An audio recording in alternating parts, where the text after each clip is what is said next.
வணக்கம் நண்பர்களே! உங்கள பார்த்து ரொம்ப நாள் ஆகுது. சரி வாங்க, இன்னைக்கு ஒரு புதிய தலைப்போட நல்ல ரொம்ப சுவாரஸ்யமான ஒரு கதையோட தான் வந்திருக்கேன். இது நிஜமா நடந்த ஒரு கதை தான். சரி வாங்க கதைக்குள்ள போலாம். என் பேரு செந்தில், என் மருமக பேரு சஞ்சனா.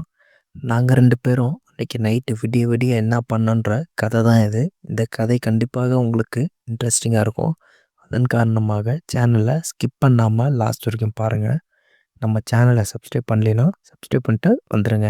என் பேரு தான் செந்தில். என் பையன் பேரு தான் ரவி. என் மருமக பேர் தான் சஞ்சனா. எனக்கு 58 வயசு ஆகுது. எனக்கு மனைவி என்பது கிடையாது. ஏன்னு கேட்டா, மனைவி இறந்து போய் 4 வருஷம் ஆகுது. அதன் காரணமாக நான் தனியா தான் இருக்கேன். என் பையனுக்கு கல்யாணம் ஆகி 1 வருஷம் தான் ஆகுது. என் பையன் ஒரு ஐடி கம்பெனில நைட் ஷிஃப்ட்டுக்கு போயிட்டுருக்கான். அதன் காரணமாக அவங்க ஒய்ஃபும் வீட்ல நைட்ல தனியா தான் இருப்பாங்க. நான் என்னோட அறையில இருப்பேன். அவங்க அவங்க அறையில தான் இருப்பாங்க. எங்க 2 பேருக்குள்ளேயும் நல்ல ஒரு உறவு என்பது, அதாவது மாமனார், மருமகள் என்ற உறவு நல்லா போயிட்டுருந்தது. ஆனா, ஒரு நாள் வரைக்கும். ஏன்னு கேட்டா, அன்னைக்கு நைட்டு நல்ல மழை. என் பையன் வந்து டெய்லி நைட் ஷிஃப்ட் தான் போவான். அதே மாதிரி அன்னைக்கு ஒரு நாள் நைட் ஷிஃப்ட்டுக்கு போம்போது, அன்னைக்கு நைட்டு நல்ல மழை. நான் சொன்னேன், "நீ வேலைக்கு போகாதடா, இன்னைக்கு வீட்லயே இருடா. நல்ல மழை பெய்யுது. கரண்ட் போயிடுச்சுன்னா, நைட்டு ஃபுல்லா கரண்ட் இருக்காதுடா. உன் மனைவி தனியா இருப்பாங்கடா" அப்படின்ட்டு. ஆனா அவன் தான் சொன்னான், "இல்ல அதெல்லாம் ஒண்ணும் இல்லப்பா. நீங்க பார்த்துக்கோங்க. நான் போனா என்ன? நீங்க பார்த்துக்கோங்கப்பான்னு" சொல்லிட்டு அவனும் கிளம்பிட்டான் என் மேல உள்ள நம்பிக்கையில. ஆனா அன்னைக்கு நைட்டு நல்லா மழை அடிச்சுது. அந்த மழையில நல்ல இடி மின்னல் இருந்தது. இடி மின்னல் இருக்கும்போது கரண்ட் கட் ஆயிருச்சு. எங்க வீட்ல இருக்க இன்வெர்ட்டர் பேட்டரி லோவா தான் இருந்தது. அதன் காரணமாக அந்த இன்வெர்ட்டர் கொஞ்ச நேரம் தான் ஓடும். அல்லது ஒரு ஃபேனும், ஒரு லைட்டு போட்டா மட்டும் தான் ஒரு நாள் நைட்டு ஃபுல்லா ஓடும். இந்த மாதிரியான பிரச்சனைகள் இருக்கு. அன்னைக்கும் பயங்கரமான இடி மின்னல் இடிச்சது. அதன் காரணமாக என் மருமகளும் ரொம்ப பயந்துட்டா. அன்னைக்கு தான் நான் என்ன சொன்னேன், நான் ஃபர்ஸ்ட்டு வெளில வந்தேன். அதே நேரத்தில என் மருமகளும் வெளில வந்தா. நான் என்ன சொன்னேன்னா, "மருமகளே, ஒண்ணு நம்ம 2 பேரும் இந்த உன் ரூம்லயோ அல்லது என் ரூம்லயோ தூங்கிக்கலாம். நான் வேணா கீழ படுத்துக்கிறேன். நீ வேணா கட்டில்ல படுத்துக்கோமா." ஏன்னு கேட்டா, நைட்டு கரண்ட் வரதுக்கான வாய்ப்புகள் ரொம்ப கம்மியா தான் இருக்கு.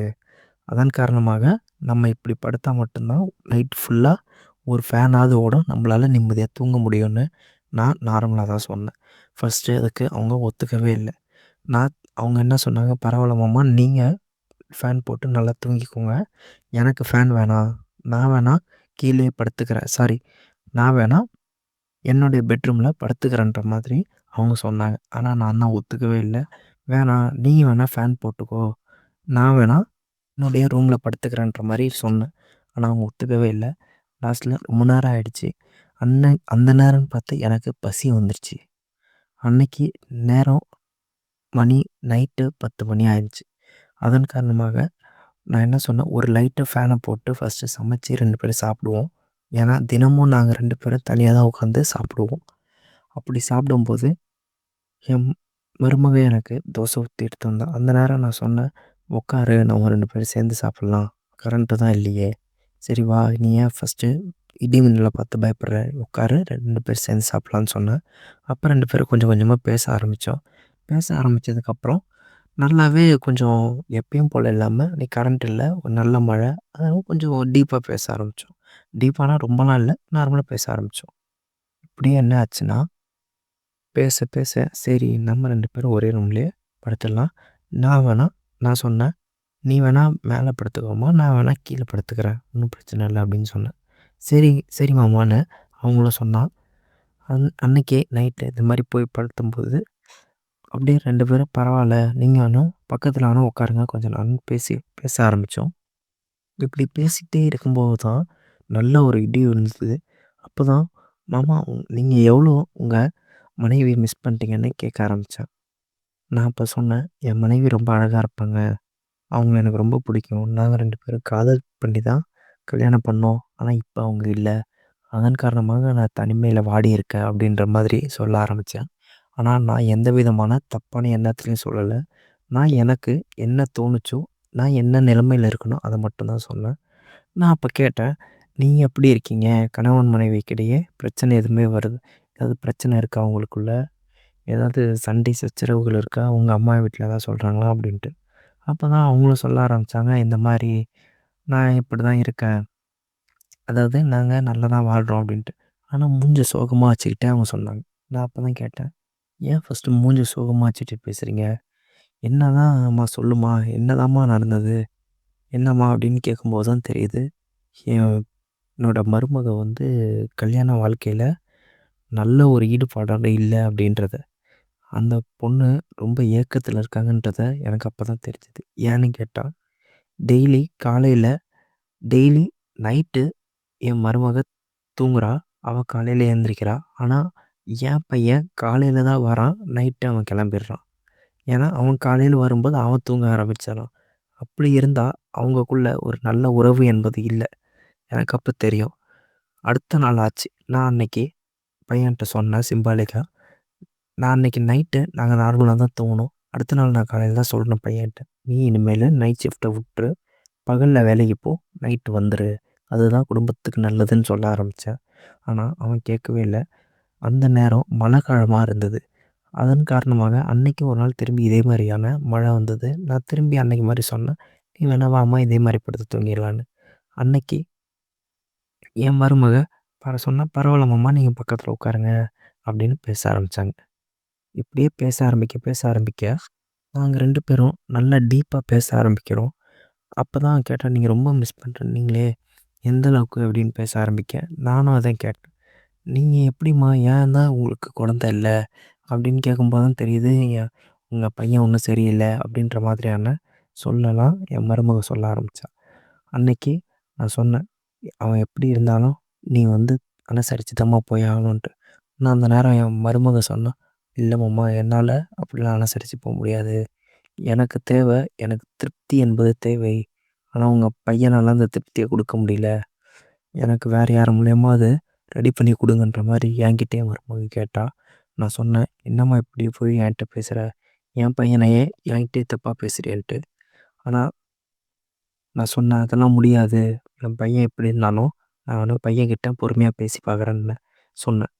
அதில "இல்ல உங்க பையன்ட்டலாம் நீங்க சொல்லாதீங்க" அப்படின்னு பேச ஆரம்பிக்க, நானும் அவளும் "சரி நீ இரு, நான் இருக்கேன்ல உனக்கு" அப்படின்னு நான் பேச ஆரம்பிச்சேன். அப்படியே பேச போக போக பொறுமையா 2 பேரும் என்ன பண்ணணும்? உனக்கு என்ன பிடிக்கும்னு நான் கேட்க ஆரம்பிச்சேன். திரும்பி அவளும் என்கிட்ட கேட்டா, "உனக்கு என்ன பிடிக்கும்ன்ட்டு?" இதே மாதிரி கொஞ்சம் கொஞ்சமா பேசி எங்க 2 பேர் கையும் நெருக்கமாக ஆரம்பிச்சது. அந்த நேரம் இன்வெர்டர் சுத்தமா போயிருச்சு. அதன் காரணமாக லைட்டும் இல்ல. நாங்க 2 பேரும் பொறுமையா பேச ஆரம்பிச்சோம். பொறுமையா பேச ஆரம்பிச்சு, அவளுக்கு என்ன பிடிக்கும்னு கேட்டு நான் பண்ணேன். எனக்கு என்ன பிடிக்கும்னு கேட்டு அவ பண்ணா.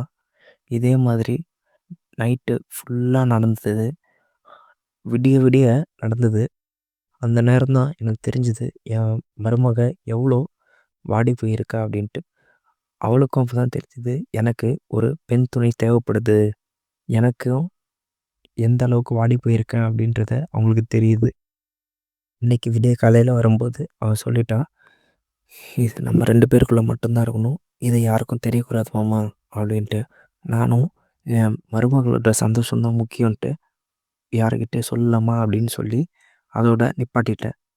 இதே மாதிரி பல நாள் நடந்துகிட்டே இருந்தது. போக போக என் மருமக என்கிட்ட ரொம்ப நெருக்கமாக டெய்லி பகல்லேயும் எனக்கு இந்த மாதிரியான செயல் பண்ணணுன்ற மாரி கேட்க ஆரம்பிச்சுட்டா.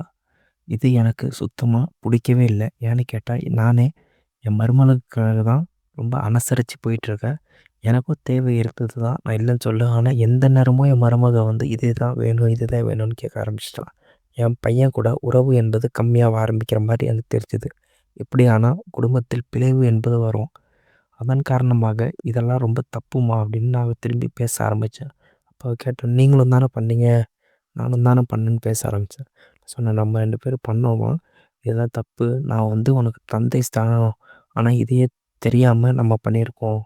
அதனால இதெல்லாம் தப்புமா" அப்படின்னு சொல்ல ஆரம்பிச்சேன். ஆனா அவ சொன்னா, "இல்ல இதெல்லாம் தப்பு இல்ல. அதெல்லாம் பண்ணலாம்" அப்படின்ட்டு. நான் அன்னைக்கு என்ன சொன்னேன்னா, "சரிம்மா ஓகே நம்ம பண்ணலாம். நம்ம வேணா வாரத்துல ஒரு 2 நாள் 3 நாள் பண்ணலாம். ஆனா டெய்லி வேணாம். டெய்லியும் பண்ணா வேற ஏதாவது பிரச்சனை வந்துற போதுன்னு" சொன்னேன். அவளும் சரி அதுக்கு ஒத்துக்கிட்டா. இதே மாதிரி நாங்கள் வாரத்தில் 2 நாள் மட்டும் பண்ணலான்னு பிளான் பண்ணிட்டோம். அதுக்கப்புறம் வாரத்துக்கு 2 தடவை பண்ண ஆரம்பிச்சுக்கிட்டோம். இப்படி தான் எங்கள் வாழ்நாள் போயிட்டுருக்கு. என் பையனுக்கும் எந்த விதமான பிரச்சனையும் இல்லை. ஏன்னா அவனுக்கு தெரியறதுக்கான காரணமும் இல்லை. அவனுக்கு இன்னும் 2 வருஷத்தில் ஃபாரினுக்கு வேலை வேறு கிடைக்க போகுது. அப்படி கிடைச்சா அவன் மருமகளை கூப்பிட்டு போனாலும் கூப்பிட்டு போய்க்கிட்டும், இங்கே விட்டு போனாலும் விட்டு போய்க்கிட்டும், நான் பார்த்துக்கிறேன். இப்படி தான் இந்த கதை முடிஞ்சுது. இது நிஜமா நடந்த ஒரு உண்மை சம்பவம் தான் சொல்கிறாங்க.